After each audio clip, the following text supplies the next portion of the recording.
Did Donald Trump's Treasury Secretary just get completely exposed under oath? Did he crack under pressure, contradict himself on camera, and possibly say something that could come back to haunt him legally? Because what happened in this congressional hearing is blowing up right now, and once you see these moments, you won't look at this situation the same way again. Let me show you exactly what went down. Donald Trump's Treasury Secretary, ScottBessent, got cross-examined during a congressional hearing and things quickly started to unravel. You could see it almost instantly, his tone shifted, his confidence dropped, and the composure you'd expect from someone in that position. It just wasn't there. He was stuttering, pausing, searching for answers that didn't seem to come. And lawmakers didn't let up. Now here's where it gets intense. First, watch Democratic Congressman Casten cross-examine ScottBessent. I want to read you a quote. Trump will pursue a weak dollar policy rather than implementing tariffs. Tariffs are inflationary and would strengthen the dollar. Do you recognize that quote? I believe you're referring to a letter that I wrote, and yes. Tariffs could be inflationary. No, it says tariffs are inflationary. Yep. You know what? You had said to the chairwoman, I'd like to introduce into the record a January 31, 2024 letter from, quote, ScottBessent and the Key Square team to your partners, where that quote comes from. Without objection.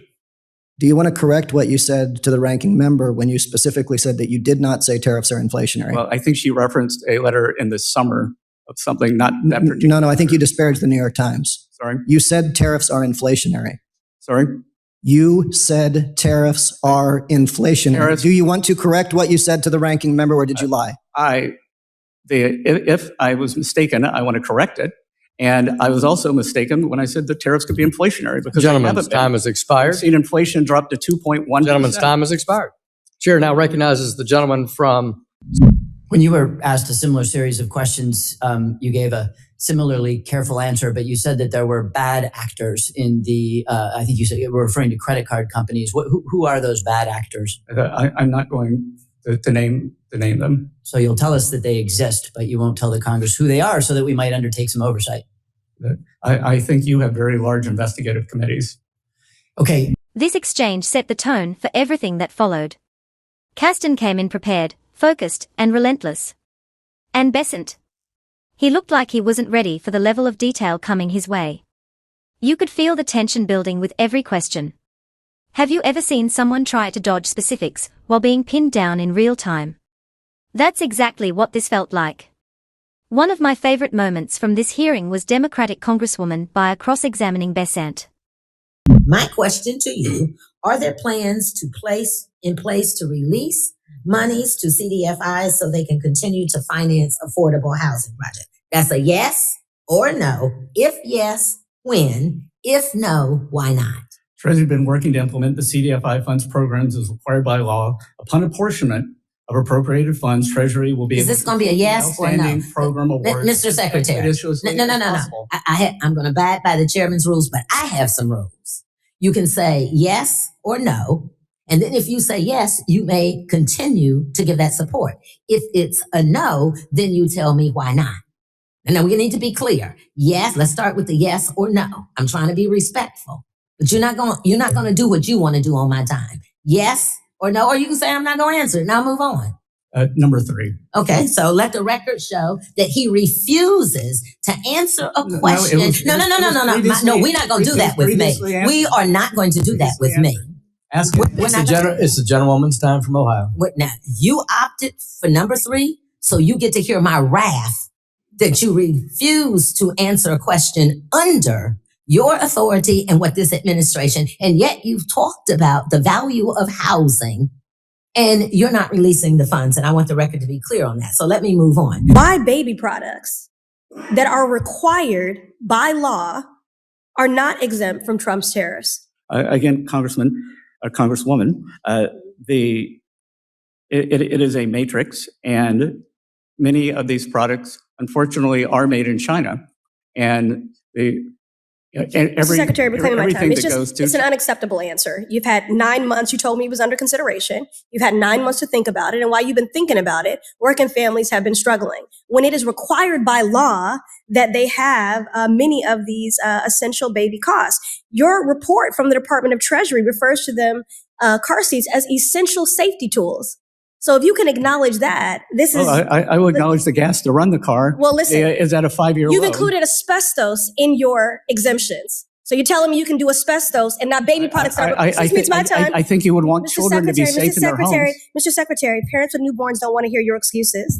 They need to keep their babies safe. They want to comply with the law, and they need action to lower costs, period. So will you exempt baby products from tariffs, yes or no? Again, we will yes look or into no? it.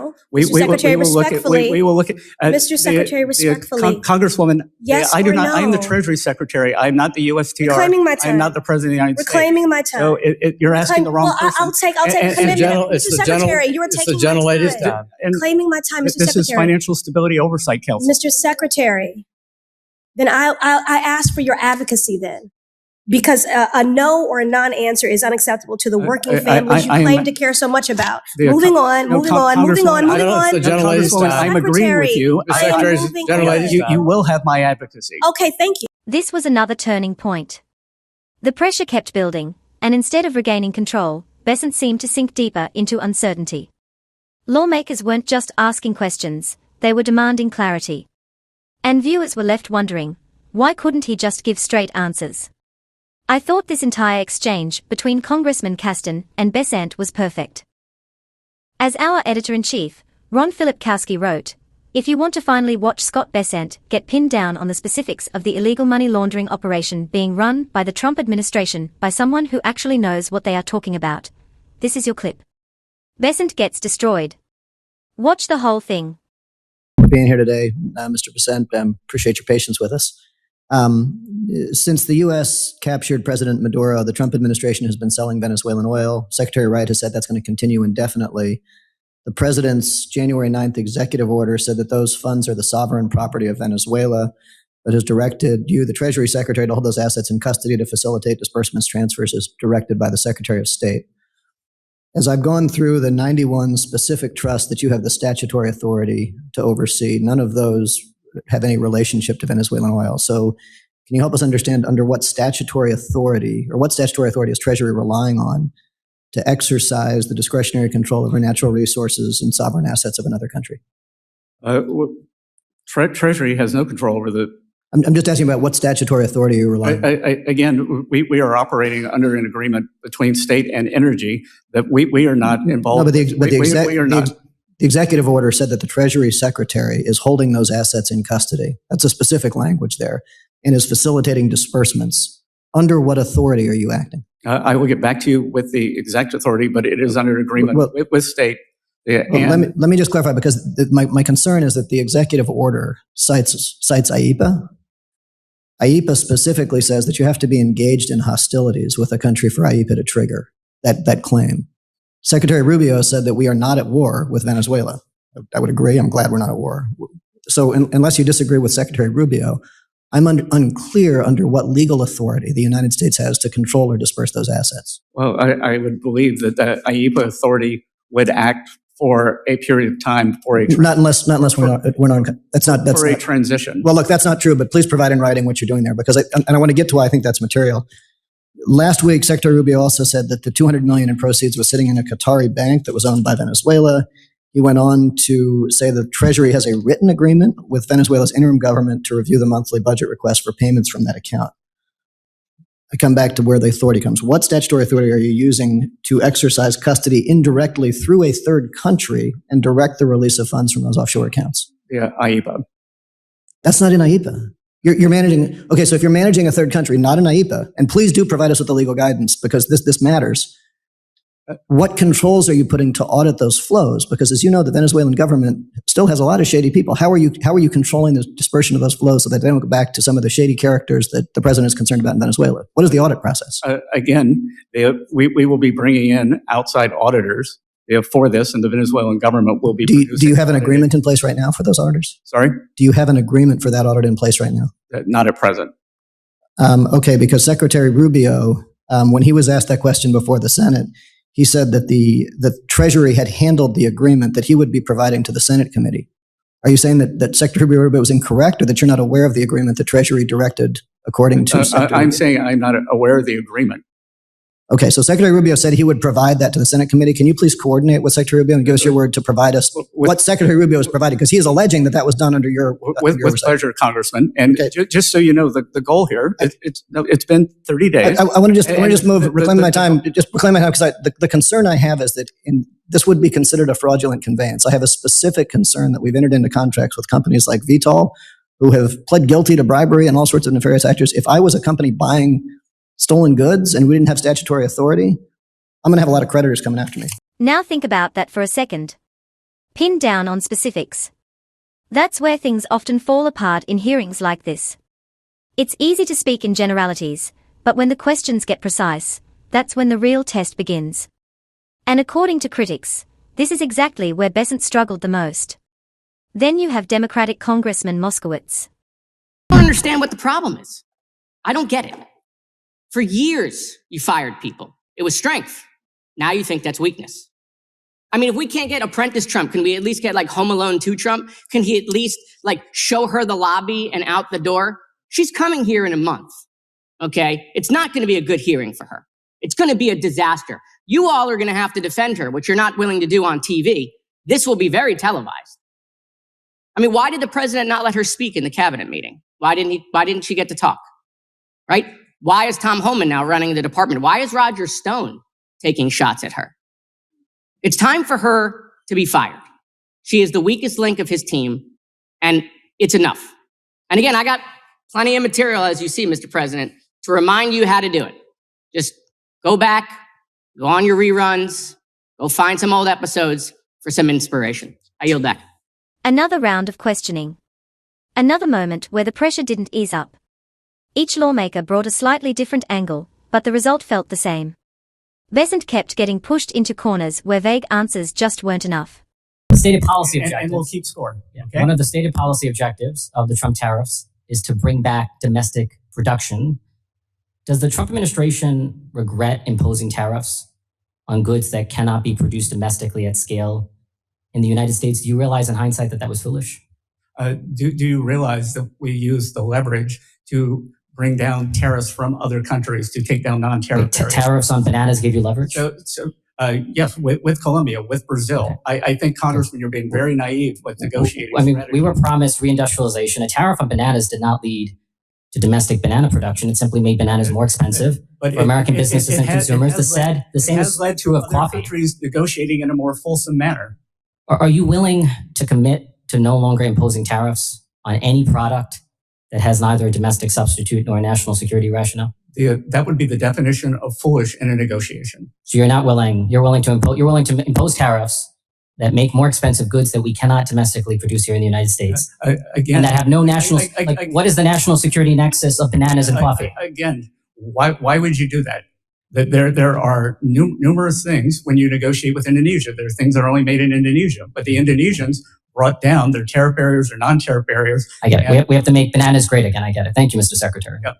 By this point, the hearing had a clear pattern. Direct questions, hesitation, deflection, and mounting frustration from lawmakers. Viewers watching this unfold couldn't help but ask, why does this keep happening? Now here is the moment where things take a serious turn. This is where, as I said, Treasury Secretary Bessent appeared to commit perjury. He claimed he never said that tariffs are inflationary. Let that sink in. Because we have him on video from 2024 saying exactly that. Tariffs are inflationary. Tariffs are inflationary. And then in this hearing, he says, I never said that. I never said that. That contradiction. It's explosive. In my view, that makes him deserving of criminal prosecution for perjury. Claim my time. The Wall Street Journal, which is hardly a leftist publication, published an article with the following headline, quote, Trump claims factory construction is up, contradicting U.S. data. The article then goes on to note, quote, President Trump claimed that the U.S. factory construction is up by 41%, a number that doesn't appear to be supported by the government's own data. One of the stated policy objectives of the Trump tariffs is to bring back manufacturing jobs. Yet since the so-called Liberation Day tariffs of April 2025, we've seen the net loss of manufacturing jobs. Do you know how many net manufacturing jobs have been lost since April 2025 under your watch? Well, A couple of things. Manufacturing operates with very long leads. What's the number?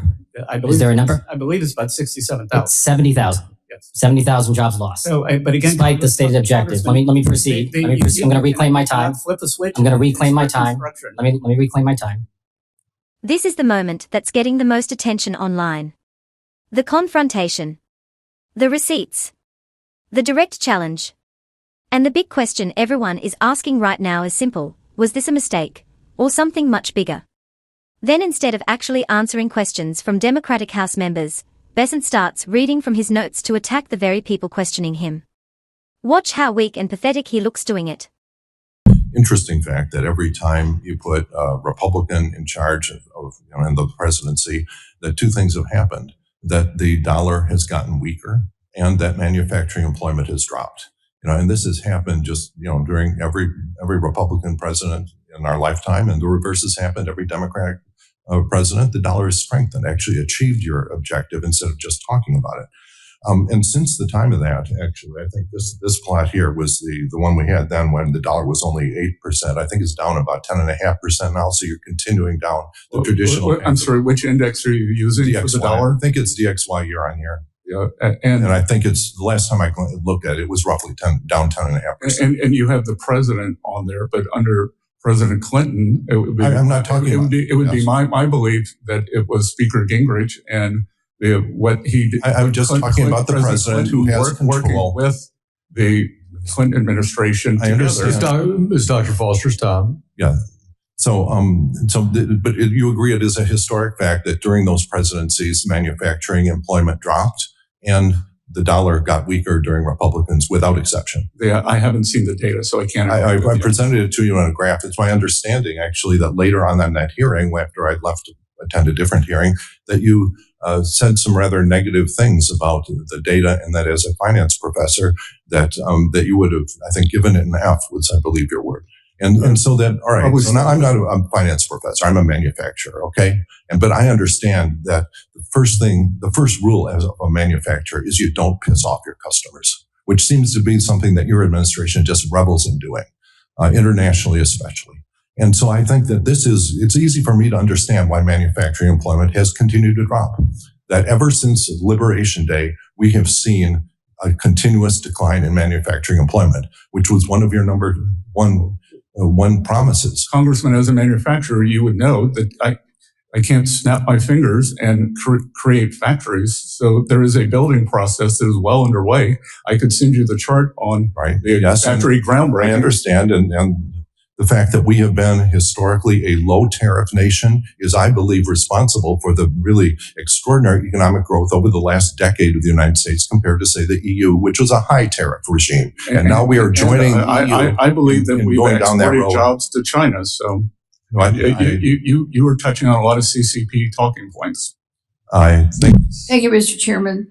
And Mr. Secretary, earlier in response to someone else's question, you talked a little bit there toward the end, but I'm not sure that there was a time for follow-up about, I think you said 10 to 20 million immigrants that are responsible for the driving up the housing costs. Is that what you said? I'm referring to a Wharton report. Yes.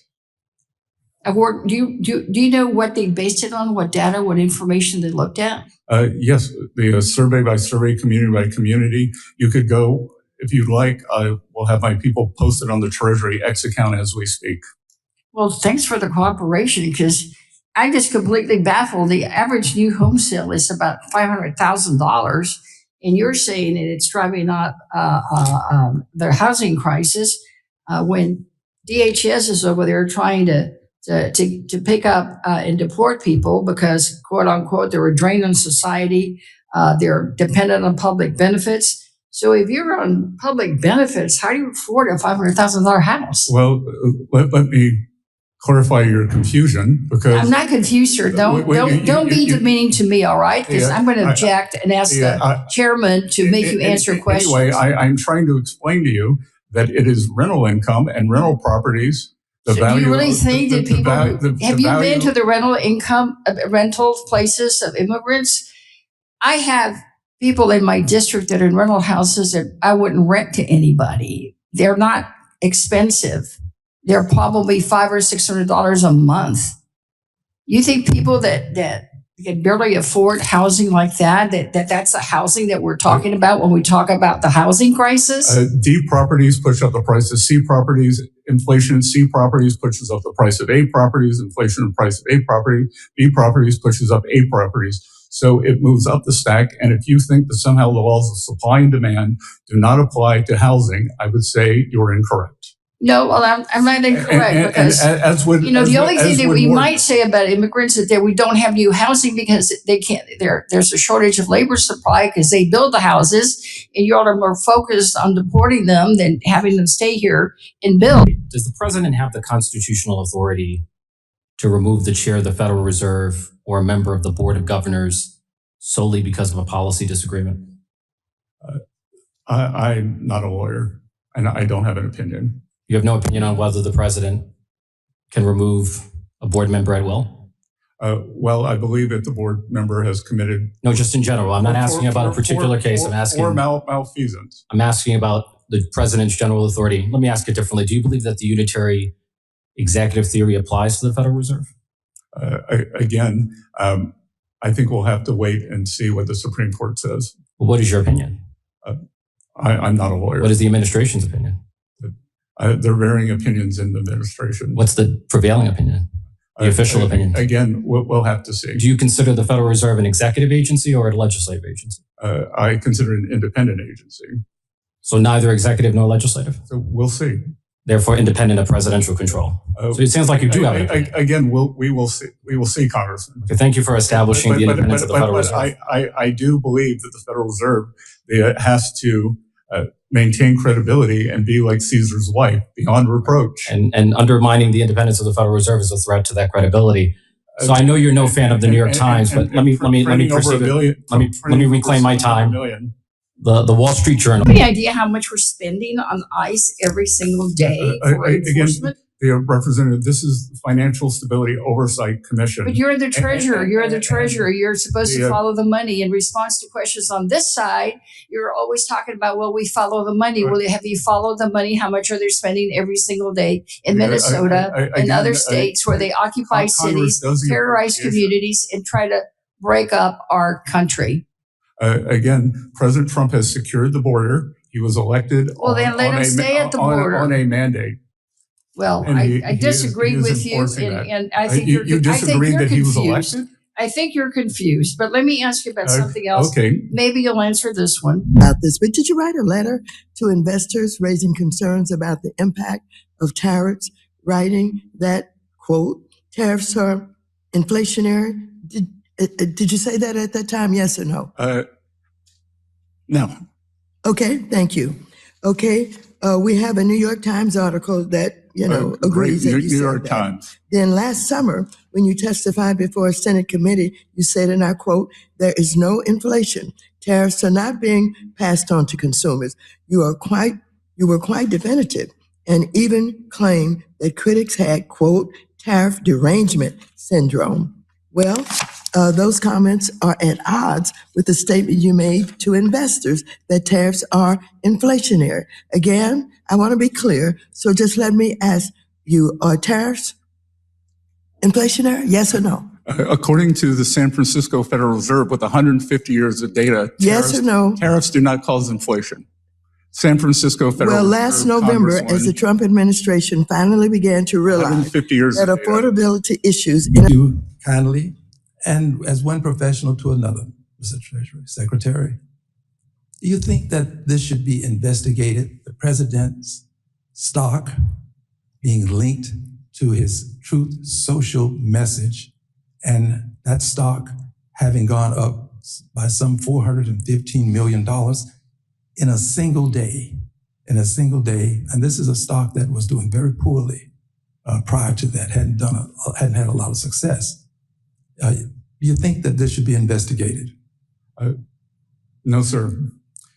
Kindly explain to me why we would not investigate the president making such an announcement as it relates to his stock and then reaping some $415 million as a potential capital. Well, all Americans benefited from the rebound in the markets that day. And in fact, the rebound in the market after that was the fastest in market history.